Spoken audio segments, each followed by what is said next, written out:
Hi there. Thank you very much for playing The Beginner's Guide. My name is Davey Reedon. I wrote The Stanley Parable, and while that game tells a pretty absurd story, today I'm going to tell you about a series of events that happened between 2008 and 2011. We're going to look at the games made by a friend of mine named Coda. Now, these games mean a lot to me. I met Coda in early 2009 at a time when I was really struggling with some personal stuff, and his work pointed me in a very powerful direction. I found it to be a good reference point for the kinds of creative works that I wanted to make. So just to start you off, this is, I think, the first game he ever made. It's a level for Counter-Strike. You can walk around here, by the way. And mostly it's just Coda learning the basics of building a 3D environment. But what I like is that even though he starts from the simple aesthetic of a desert town, he then scatters these colorful abstract blobs and impossible floating crates around the level.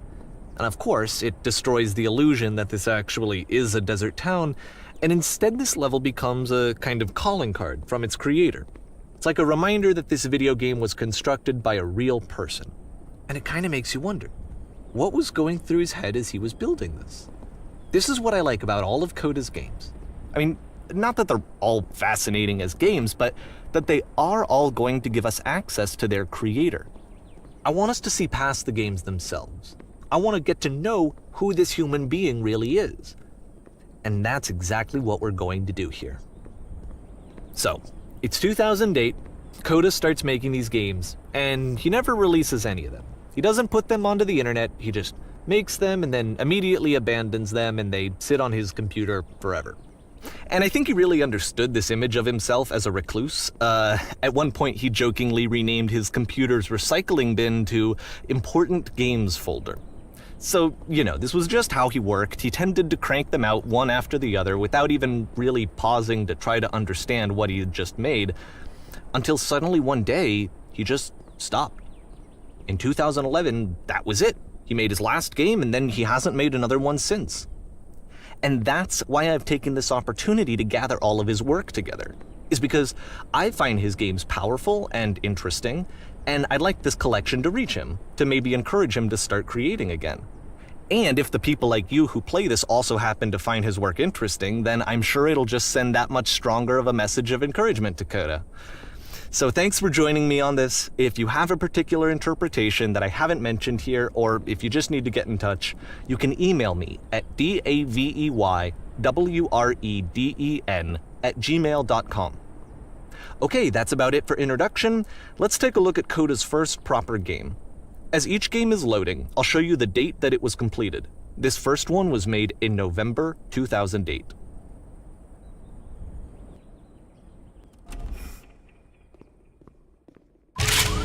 Warning. Whisper machine active. Shift to structure imminent. This game is called Escape from Whisper, and it's one of the more generic games you'll see from Coda.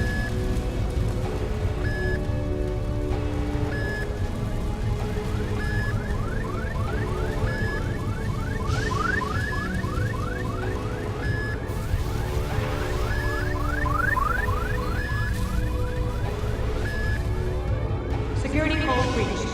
Hostile alien life forms inbound. It kinda looks like this game was abandoned mid-development. For instance, you have this gun, which you'd think would indicate that there are supposed to be monsters or enemies somewhere, but then clearly there are no enemies anywhere. You can't even reload the gun when you run out of bullets. But ultimately we don't really know. Maybe Coda thought that actually it was complete the way that it is. And I think that we should talk about his games for what they are, rather than for what they're not. Enemy force neutralized. Begin ship evacuation.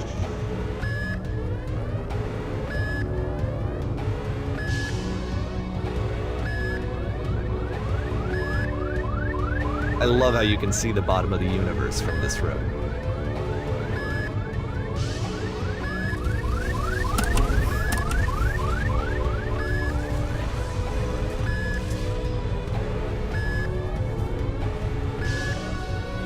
Apparently, the space station has a labyrinth on it. Sure, I don't know. There's really no reason for it that I've ever been able to discern, so in the interest of time, I'm just gonna skip you on past it. Or if you'd really like to solve the labyrinth, you're welcome to do that too. Okay, this is the part that's interesting. The game has this narrative about the whisper machine and how it has to be turned off, and then you get to the engine room. Hey, you there, in the engine room. You could save us all. That beam is powering the whisper machine. We could disrupt it by introducing a great enough heat signature. If your body could stop the beam. It's so much to ask, but for all of our lives, would you do it? Could you give yourself?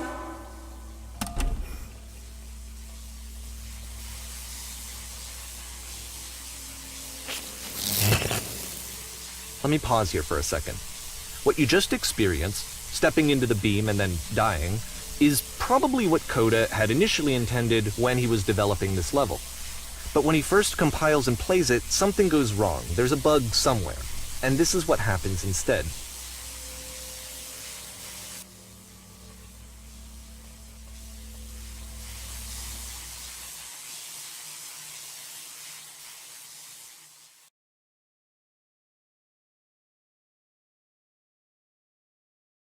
The beam causes you to start floating. And this is an important moment for him.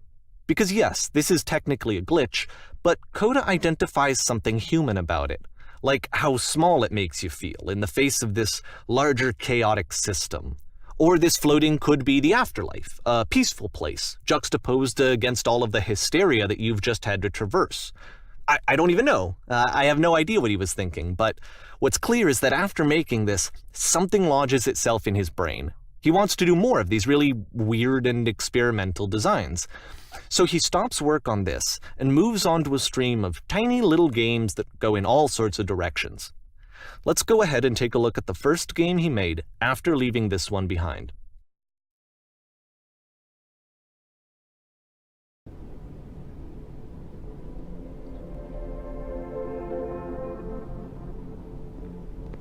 Yep, in this game you can only walk backwards.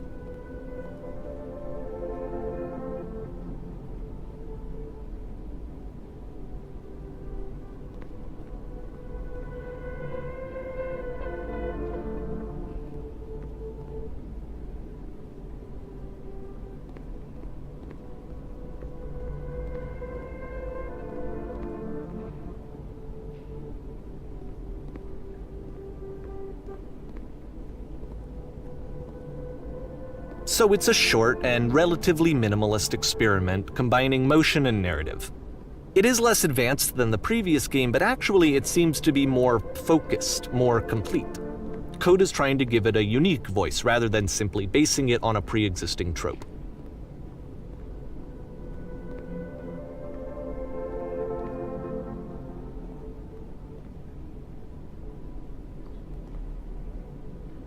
It's a short little thought, it says what it wants to say, and then it ends. Didn't need anything more than that.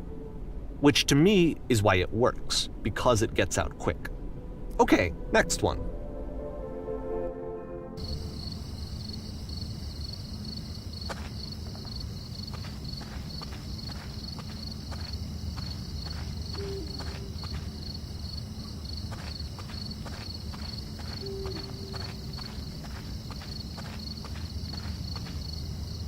And that's it. Okay, the meaning of this game won't be clear just yet. Please be patient with me for a few more games, and I promise you'll see what makes it interesting.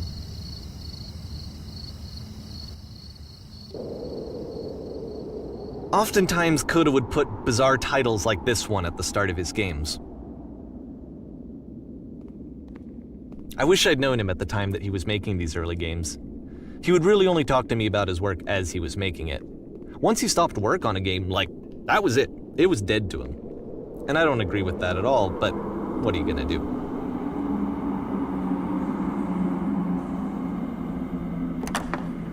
Once you've been slowed to an absolute crawl, the door at the top of the stairs opens. So why, if Coda's not showing these games to anyone, why bother opening the door at all? Well, to show you, I'm modifying the game here so that when you press enter, it'll bring you back up to full speed so you can enter the door for yourself.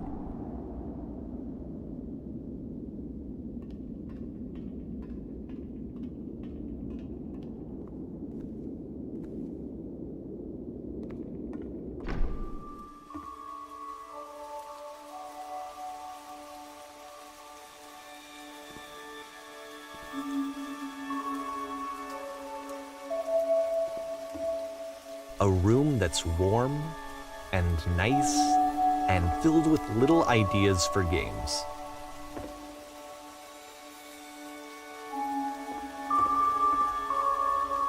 Coda would often tell me that he didn't mind if people thought of him as cold or distant. He said that he knew that he was actually a vibrant and compassionate person, but that it takes time to really see that. It can be a very slow climb to get there.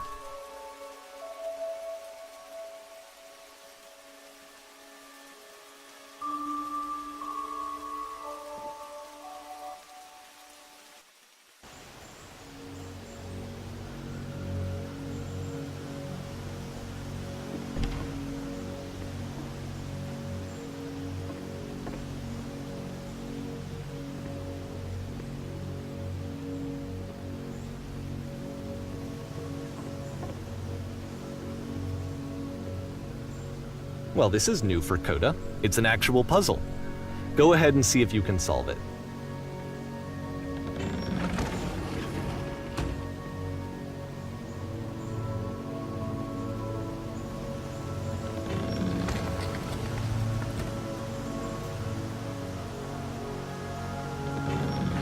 Don't forget that solution, because we're going to see this puzzle again soon.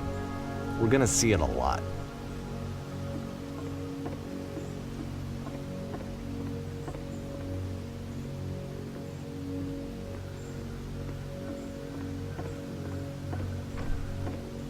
So that seems to be it, right? You walk down a corridor, you solve a puzzle, you get to the end. Simple enough. All right, now I'm going to modify the game again so that when you press enter, it'll remove all of the walls from this room.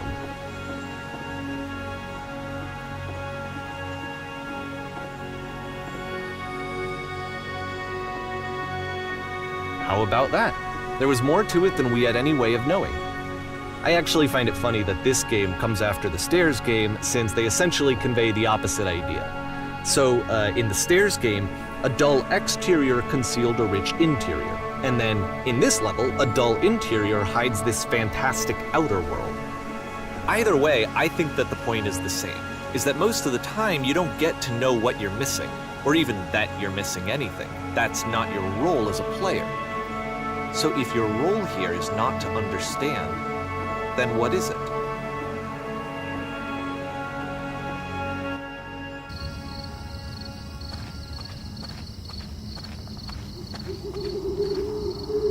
Aha! So, this, combined with the entering game from earlier, tells us that Coda believes his games are connected somehow. It could even be that the Stairs game and the puzzle game are literally connected in between this and the entering game. There's a bigger picture that all of his games are meant to play a role in, some larger meaning that we won't be able to grasp until we've seen all of them.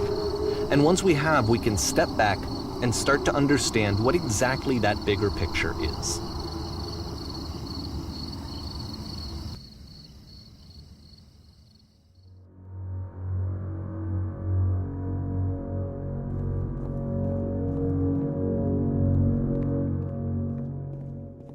Let's talk about video game development for a second. Every video game runs on what's called an engine, which determines what the game can and cannot do. So in other words, the engine is a set of tools for game development. To make all of these games, Coda is using an engine called Source.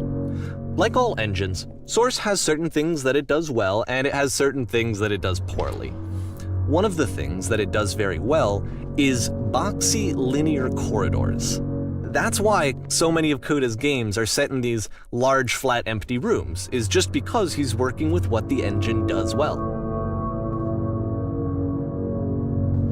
The tools available to the creator shape what kinds of creative work they're going to end up making. You might consider paying attention to the architecture in Coda's games to notice how they seem to stem from an engine that's very good at producing linear, boxy corridors.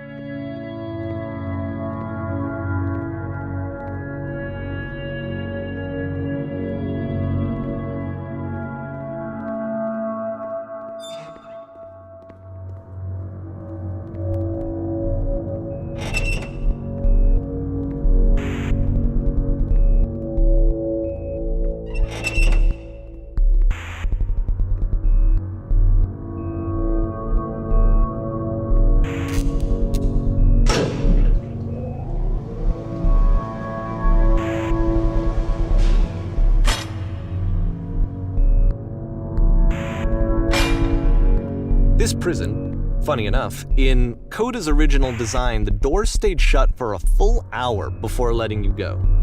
If you don't mind, I think we're gonna skip that. This is something that he and I used to argue about a lot. You know, whether a game ought to actually be playable, whether it means anything if no one can get through it. And I would always defend that, all this work goes into the game, why not make it playable and accessible? And so we just got into heated arguments over it, and there was one time that after one of these conversations, he went home, and a day or two later, he sent me a zip file entitled Playable Games that was full of hundreds of individual games, each of which was just an empty box that you walked around in and nothing else. Believe me, I played every single one of those just to find out if there was like a gag hidden somewhere. There wasn't.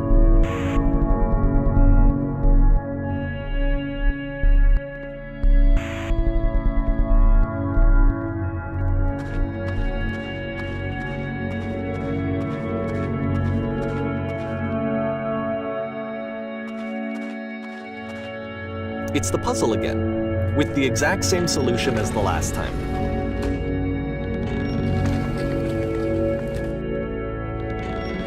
There's still no clear indication of what makes this puzzle so special that Coda is going to return to it over and over. But I promise I'll share with you my interpretation very shortly.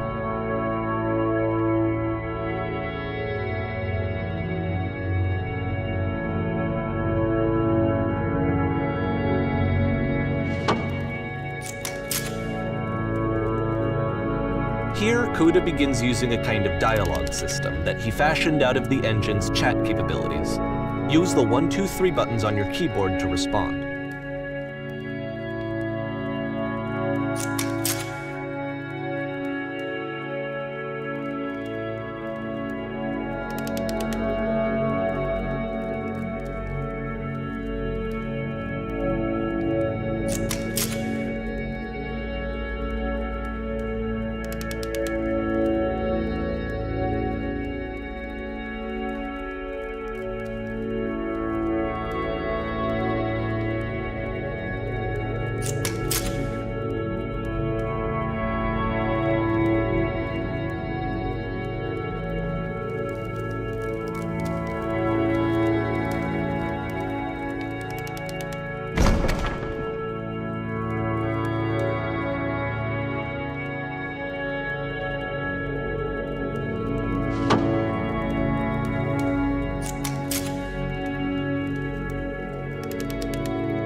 And so we make one last descent down to the final floor of the level.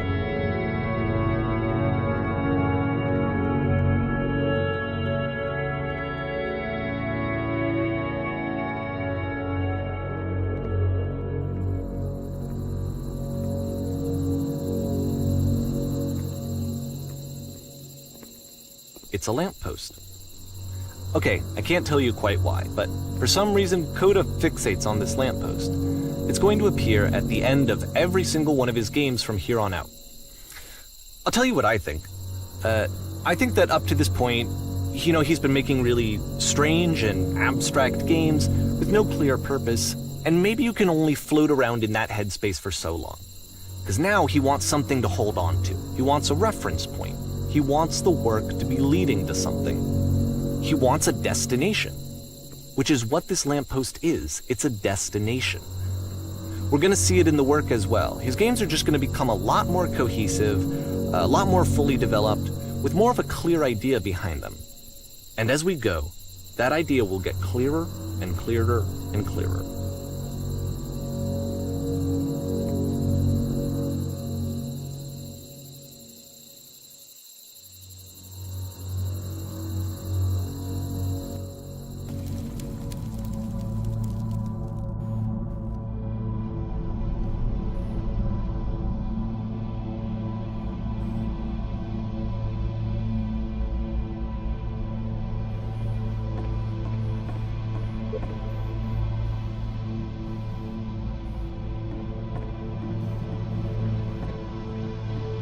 So first off, I'm sure you can deduce this, but this game is not connected to the internet.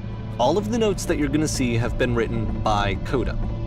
This was actually the first game of his that I ever played. This was shortly after I met him at a weekend game jam in Sacramento, where I grew up. I saw him working on this very level, and it was just so different from anything that anyone else was doing. So right away I was like, I have to be friends with this person. In retrospect, I think I was probably a bit too pushy, trying to get his attention. I was over-enthusiastic. But he was very gracious about it and very patient with me. And I cooled off eventually.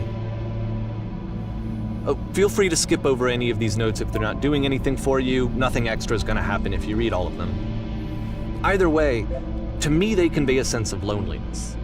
I see this person who's filled with thoughts and feelings and beliefs and has no way to express them except as scattered and unheard voices in a game that wasn't meant to be played.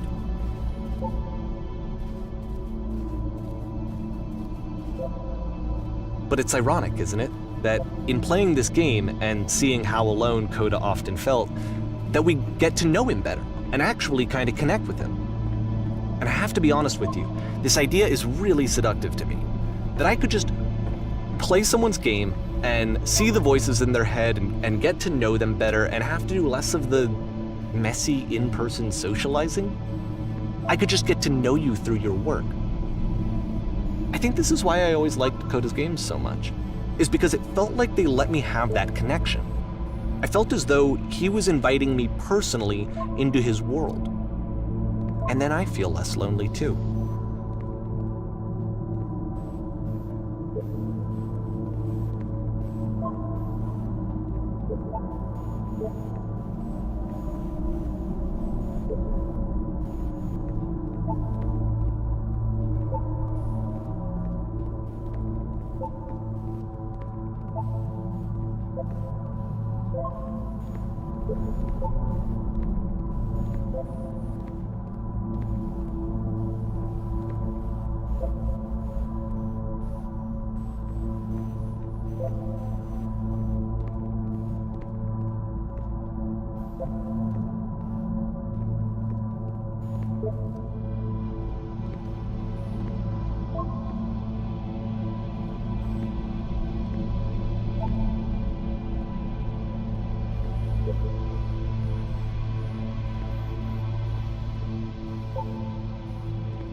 Each of these games represents an idea that was on Coda's mind at the time that he was making it.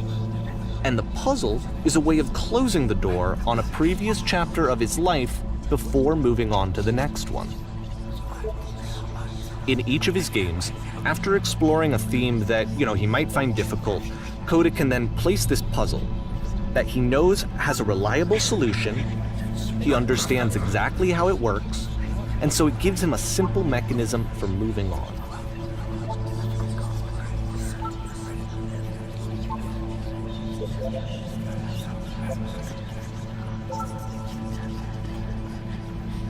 And because there's this dark area between the doors, a space between spaces, before you move on, you get to pause. Just for a moment, a few seconds to reflect on and let go of the events that led you here. To step back and connect the pieces together, to grasp at that elusive bigger picture.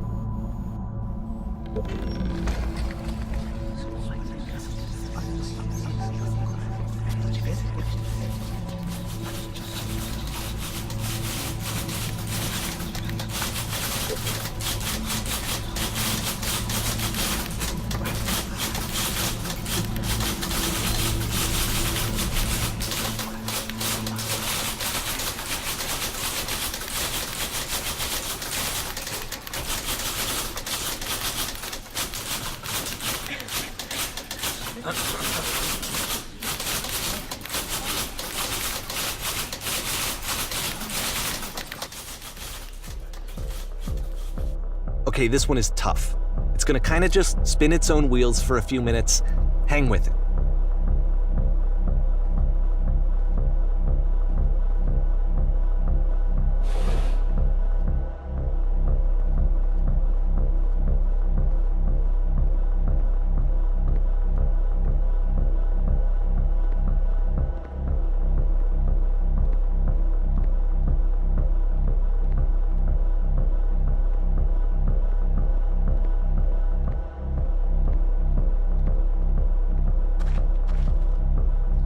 See, like, this is it, the whole game, and there's nothing that's particularly interesting about it. You just walk to the end of a hallway. Except, for some reason, Coda gets really fixated on this prison that has all of this modern furniture. And I don't know why, but he decides he needs to revisit this prison. He's gonna start over, use the same assets, turn it into something else. Okay, cool, here's version 2.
There's a bit more to this one, but still it's not really communicating anything. It's kind of just weird for weirdness' sake.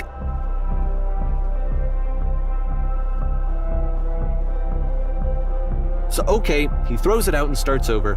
This time he comes at the prison idea from a different direction.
And of course, now the table is gone and you can't begin the chain of events to escape. Here's a version where there are no bars, but you can't actually get to the well. And then a version where the inside of the prison is the outside and the outside is the inside. Let me just blink you real quick through a few more of these. I mean, he really unloaded on this prison idea. There's nearly a dozen of them. Personally, I think it's awful to watch this, to see a person basically unraveling through their work. And for what? Like, at what point do you just go, maybe there are game ideas other than this prison that I could be working on? But Coda doesn't have that voice telling you to stop, that particular mechanism of defense against yourself. Without it, you just spiral. And so he keeps going and going and going and going and going, and then he hits on something. And he likes it. And that's it. He's done. He stops making prisons. This is the very last version of the prison game that he created, and the reason I think it works is that the prison is not actually in it.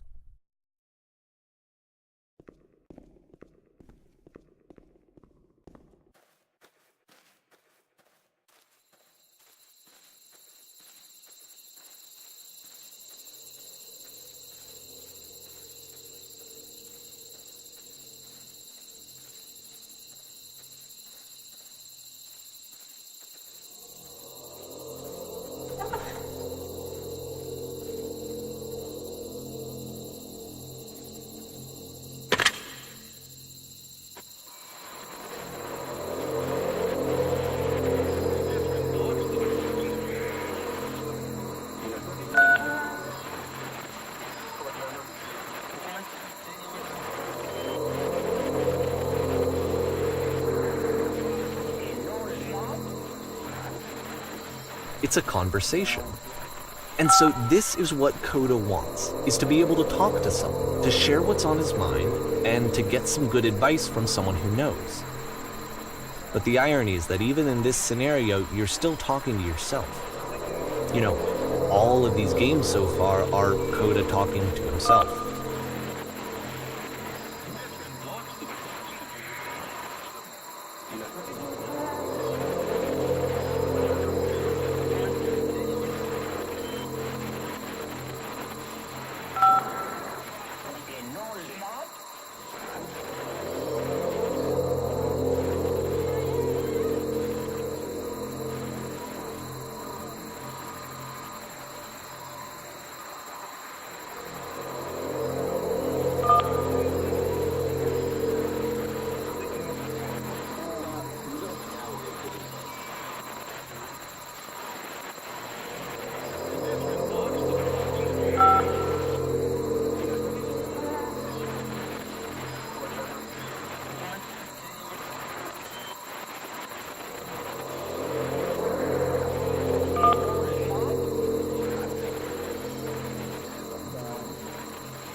I can see why he considers this a fitting conclusion to the prison games.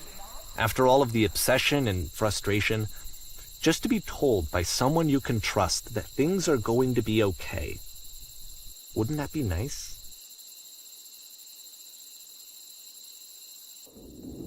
So what would it look like if Coda wanted to make a game about talking to someone other than himself?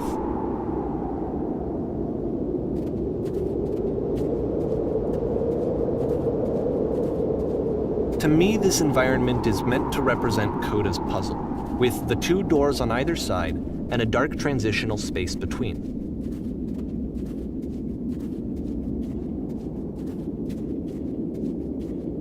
Just so you're aware, nothing will happen up here until you've been inside the house.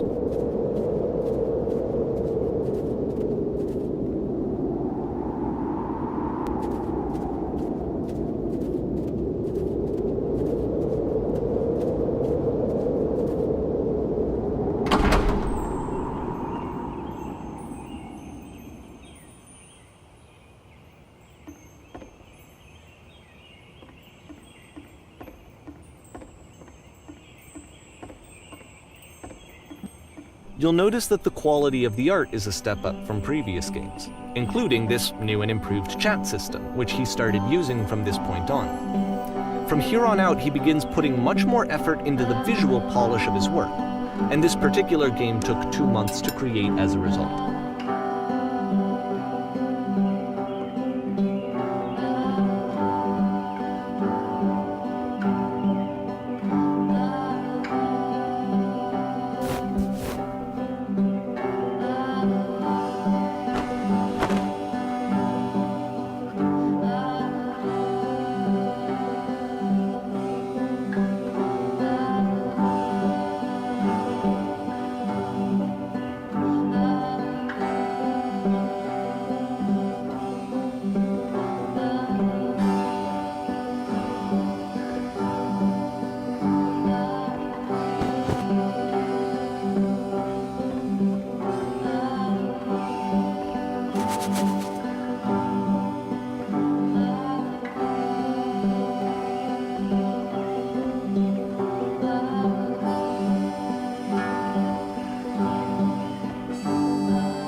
After the intense set of prison games, this house cleaning level almost feels like cleansing.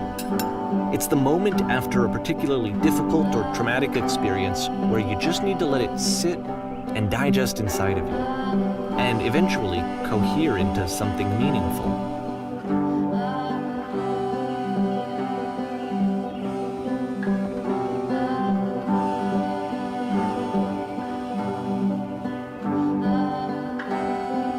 I know that Coda really liked this game. Of all of his work, actually, this was the only one that he called me up to ask me to come over and look at it. This was during a period of a few months where he was like grossly happy all the time, just walked around with a constant smile on his face.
I'm glad he made this. I'm glad he found some peace.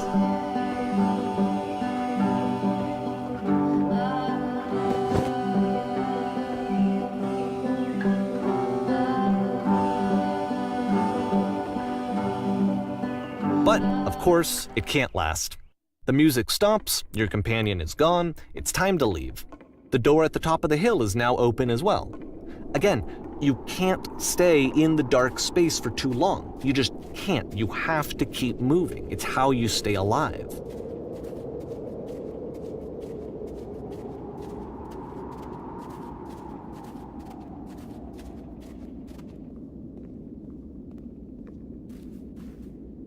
Which is the whole point of the puzzle doors, right?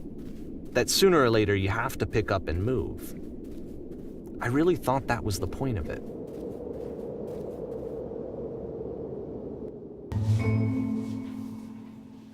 This one gets a bit goofy.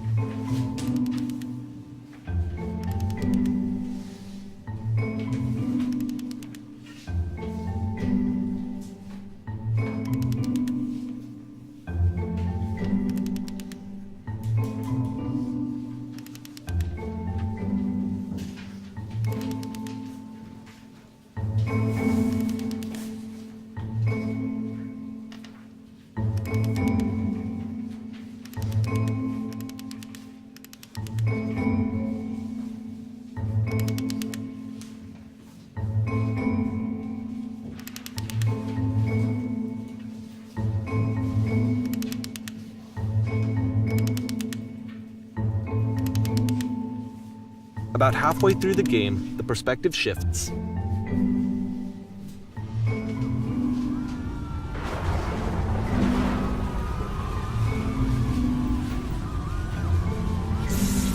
And you play as the teacher. And suddenly, you discover that your teacher is just as bigoted and afraid as you are.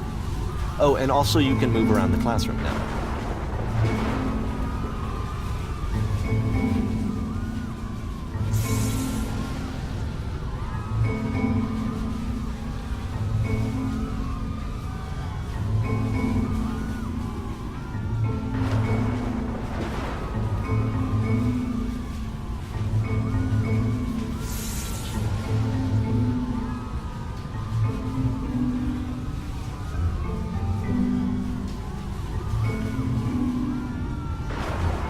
I fell pretty hard for this one. I feel like it's one of the most relatable experiences that you can have. To assume that some other person is perfect, and totally fulfilled in every way, and completely miss all of the little flaws that make them painfully human. I think about this game a lot these days.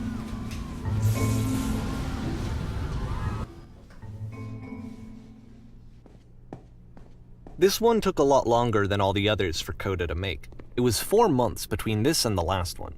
That's twice as long as it took him to make any other game before this, and it's not like it's particularly complex, so I remember I found that a little strange at the time.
The game ends with this eerie premonition of what's going to happen next in Coda's life. The solution to social anxiety, to fears of having to perform and having to chase success, the answer for Coda is to withdraw, to hide himself away. Which is what leads to scenarios like the stairs that slowed you down several games ago, where it just becomes harder and harder to access Coda's inner landscape because he keeps retreating. He just keeps backing away from possible connections to anyone other than himself. And to be honest, I didn't consider it very healthy when I first played this game. You know, it looked to me like he was trying to justify the idea of just disconnecting yourself from the world. And that wasn't what I wanted for him or for his games. Because I feel like a lot of his games are inviting me to connect with this person, to bring him closer. But what can you do? After this, Coda went off and took another 5 months to make a new game.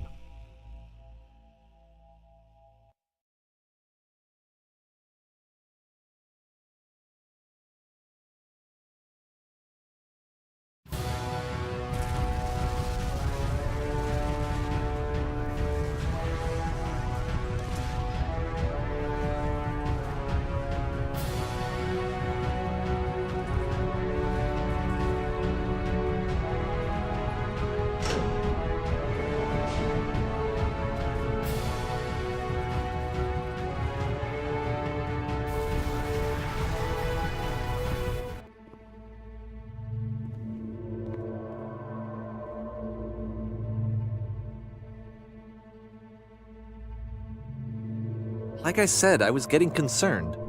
First off, he's never been this explicit in his work about exactly what he's thinking. So where's that coming from? But then even weirder, his work has potentially stopped being an outlet for him. Not like he's having trouble iterating on ideas, but he literally just can't think of new ideas anymore. And in person, he was being a lot more distant than usual. Like, you know how sometimes a person will just deflect anything that you say in order to keep themselves disconnected all the time? It was that kind of thing. Here was the point in my relationship with Coda where I really started to wonder if he needed my help in some way. His games are going to get more desperate from here on out. After this game, it's almost 6 months before he finishes something new.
If the last game featured Coda talking explicitly about his creative frustrations, this one turns it up to 11. Now, put yourself in my shoes playing this. Here's a friend whose work is exhibiting signs of struggle, frustration, anxiety, depression, even. And yet, still, he keeps making games. He keeps throwing himself into the grinder even when he clearly doesn't have the energy for it anymore. Why? What is it for? Because from my perspective at the time and just what I knew of him, this was a result of how isolated he was. He was in his own little bubble, just sitting at his computer all day, not really showing these games to anyone, not releasing them onto the internet, and so he didn't have anyone outside of himself to connect with. He had no outlet to ground himself on.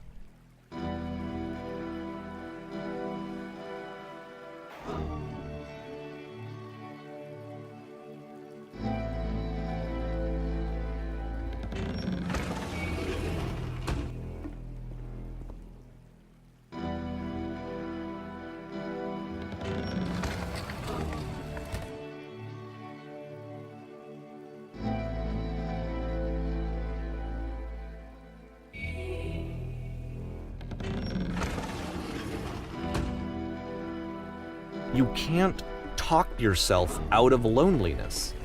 It doesn't work that way. You can't be the one writing both the questions and the answers. Then there's no movement. Then there's no circulation. If all of your anxieties are being channeled into your work, then if the work ever fails, you have no backup and you're just going to crash.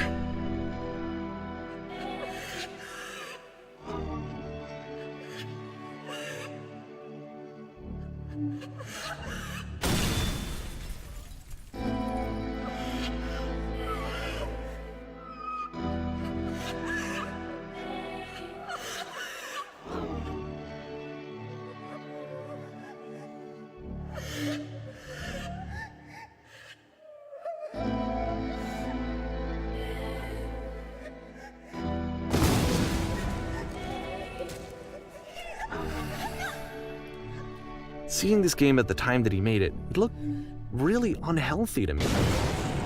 I was watching him do this to himself, and I hated it. I hated seeing him so trapped. It's like, video games are not worth this amount of suffering. This is someone I really cared about, and I used to get so much joy out of seeing him create. For him to suddenly become angry and frustrated like this, it was the worst thing for me.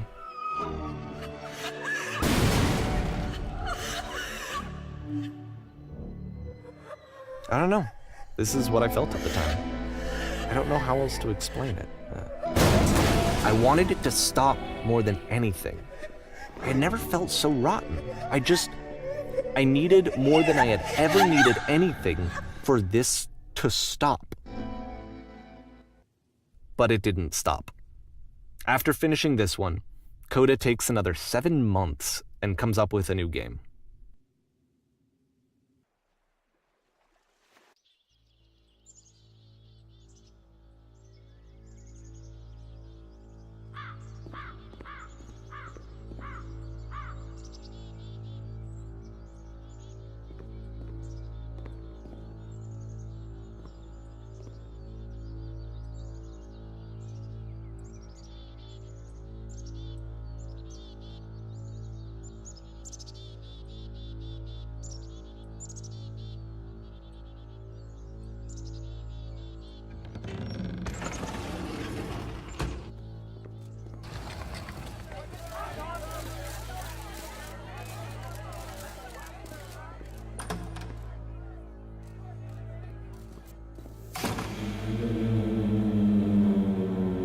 And of course, it's the machine.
So now the work is becoming self-destructive.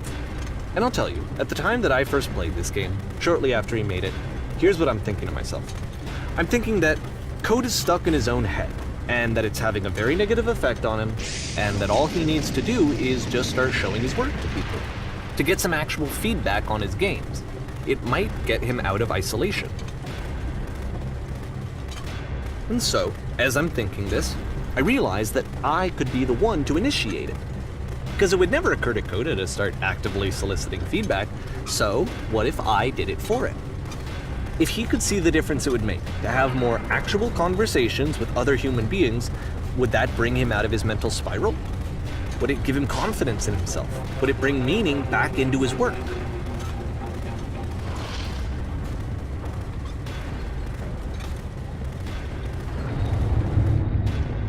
So I started showing Coda's work to people. I took this one, and the islands which you just played, the theater, the notes, the house cleaning game, and some of the prison escape games. I brought them to people that I knew and trusted. I asked their opinions. And the great part is that they really loved his games. You know, the point of it all was just to give him some external reference point, but they genuinely loved his work. There was nothing for him to be afraid of.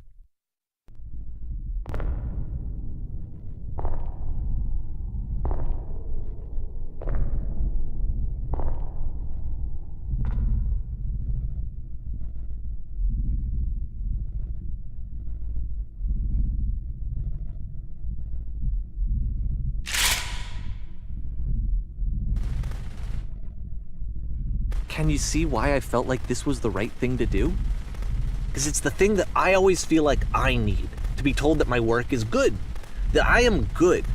When someone really connects with a thing that I've made, when they see themselves purely in my work, there's nothing that feels better. And I got to give that very same feeling to my friend. I did something, I really felt like I'd done something good, like I was a good person. I felt like there was a friend who was in trouble and was unhappy and maybe didn't like themselves, and I could fix it. If I could give him this gift, maybe I could fix the problem. When they told me how much they enjoyed his games, it was the best feeling. It was the absolute best feeling. It made me feel so happy, so beautifully, beautifully happy.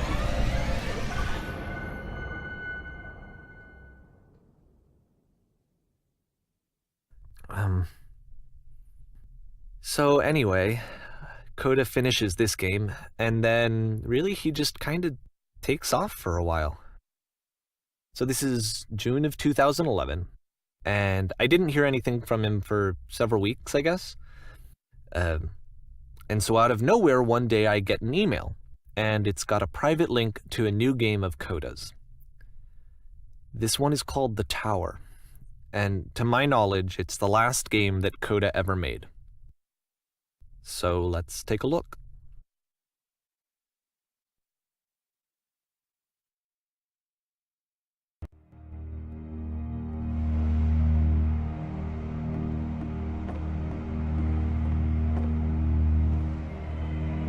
And this is where I have trouble saying anything meaningful about Coda's work. Because more than anything else, The Tower just feels distant. It feels like it's trying to distance itself from the world. It's a very cold game.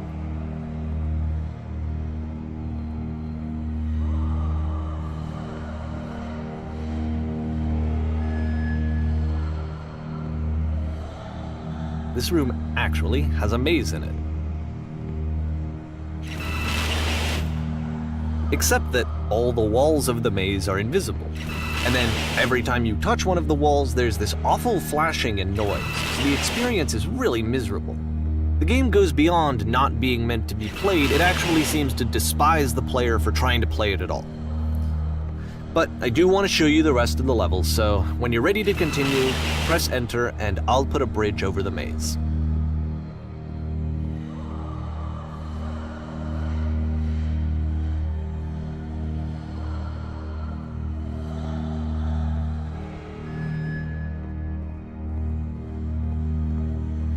And to be fair, it's not like this is the first game that's needed some modification to be playable. Like the house cleaning game. You know, that one used to actually loop the cleaning chores and you just cleaned a house forever. I had to cut it off so that you could exit the house and the game would actually end. But that game had an idea that it was actually trying to communicate. What's the deeper idea behind the invisible maze? The only way past this challenge is to randomly guess the 6-digit code. Like the invisible maze, it's frustrating to me, because it's the opposite of everything else that Coda has made. It doesn't encourage thought or engagement. It doesn't ask anything of me, except a lot of my time. If I could have reached him during this time, then maybe I could have asked him, but I couldn't. I still don't really understand why this is here. I'll put the code on the ground for you here, though, so that we can move on.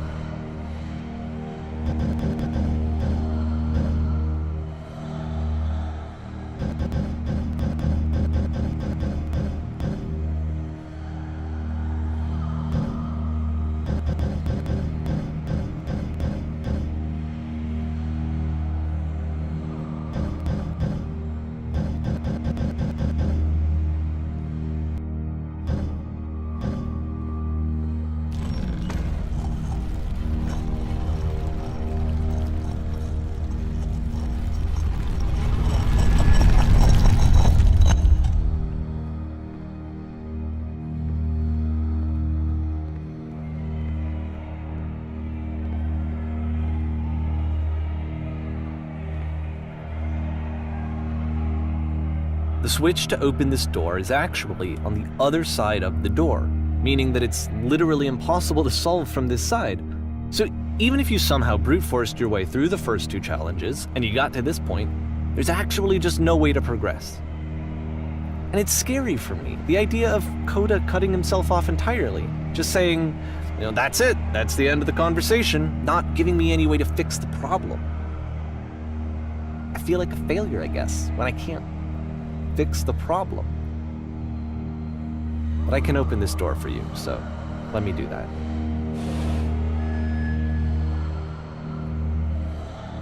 Was I a failure for not understanding this game? I don't know why I would be. It's not like everything needs to have a solution, but I feel it somehow. I feel like I failed, and I don't understand why. I remember, it's June of 2011.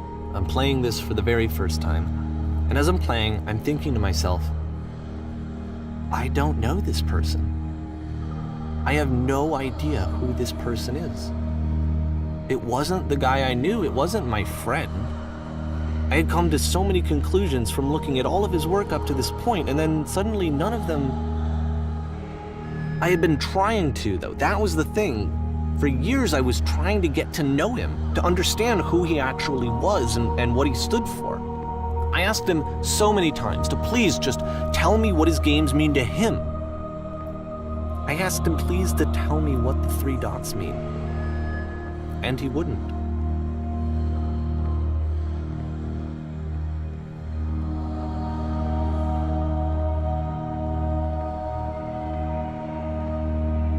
I just felt so strongly that if I could have connected with him, that if I could have somehow made his work my own, that I would finally be once and for all happy. It was that I needed to see myself in someone else. I needed to be someone other than me. But he stopped and left, and it felt somehow like I had failed.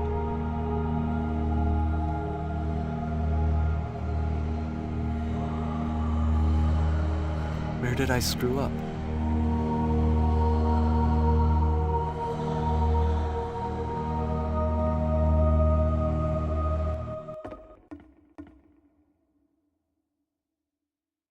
I'm the reason that you stopped making games, aren't I? It's because of what I did. I poisoned it for you. I don't think I ever told you this, but when I took your work and I was showing it to people, it actually felt... it felt as though I were responsible for something important and valuable. And the people who played them, they treated me like I was important. They really listened and cared about what I had to say. Even though I was showing your work, I felt good about myself. Finally. For a moment, while I had that, I liked myself.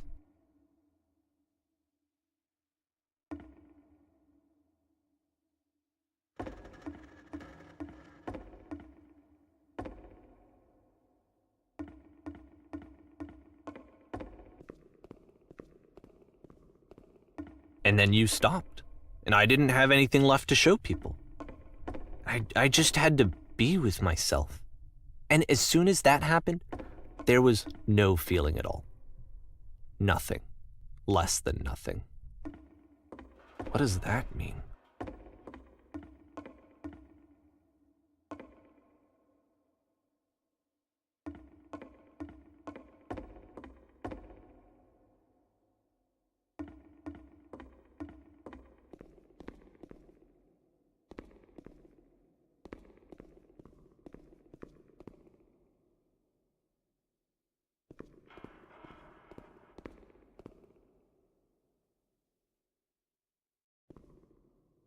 I'm afraid that I did something really stupid because I don't like myself.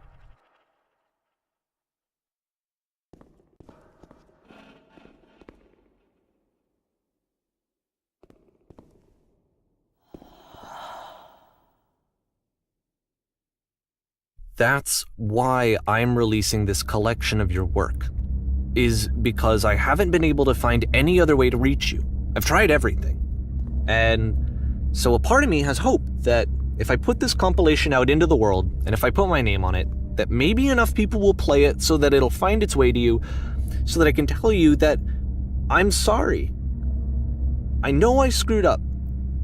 If I apologize to you truly and deeply, will you start making games again? Please, I need to feel okay with myself again. And I always felt okay as long as I had your work to see myself in. I mean, is something wrong with me? Because I know that I did an awful thing, and I'm doing it again right now. Like, I'm showing people your work, but I can't stop myself from doing it. That's how badly I need to feel something again, like I'm an addict. There has to be something wrong with me. Can I apologize? What if I tell you I was wrong? Will that work? Will that fix it? I don't know. I don't think it will, but there's nothing else that I can do. Just tell me what you want. I'm sorry. I'm sorry. Please, start making games again. Please help me. Please give me some of whatever it is that makes you complete. I want whatever that wholeness is that you just summoned out of nothing and you put into your work. You were complete in some way that I never was. And I want to know how to be a good person. I want to know how not to hate myself. Please. I'm fading, and all I want is to know that I'm going to be okay.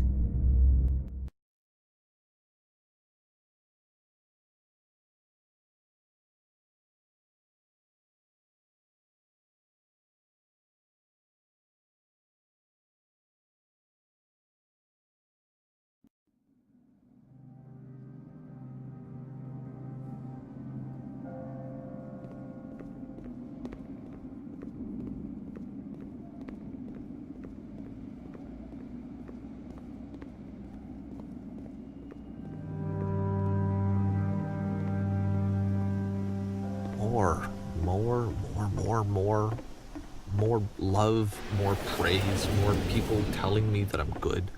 Always more. It's like a disease.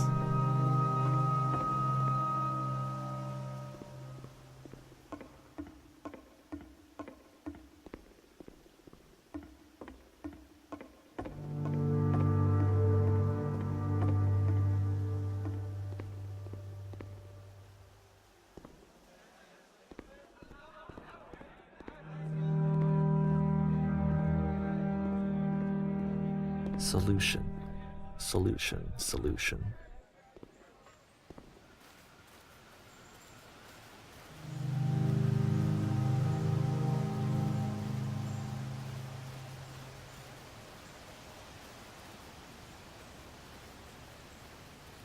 I guess if someone had told me ahead of time that he just really enjoyed making prison games, maybe I wouldn't have thought he was so desperate.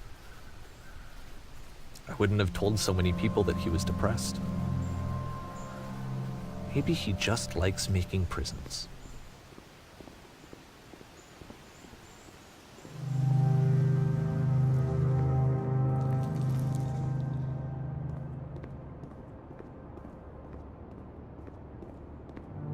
Even now, the disease is telling me to stop. Don't show people what a shitty person you are. They'll hate you.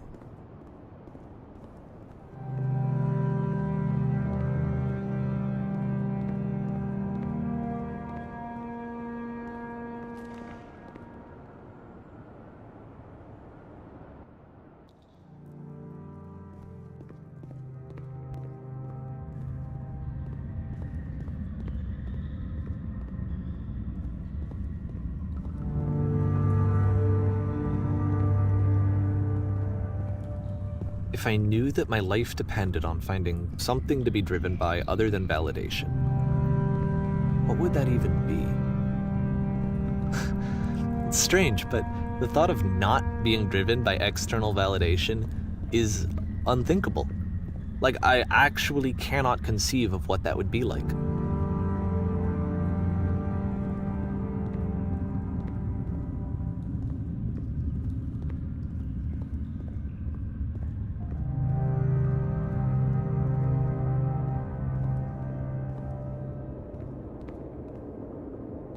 What now?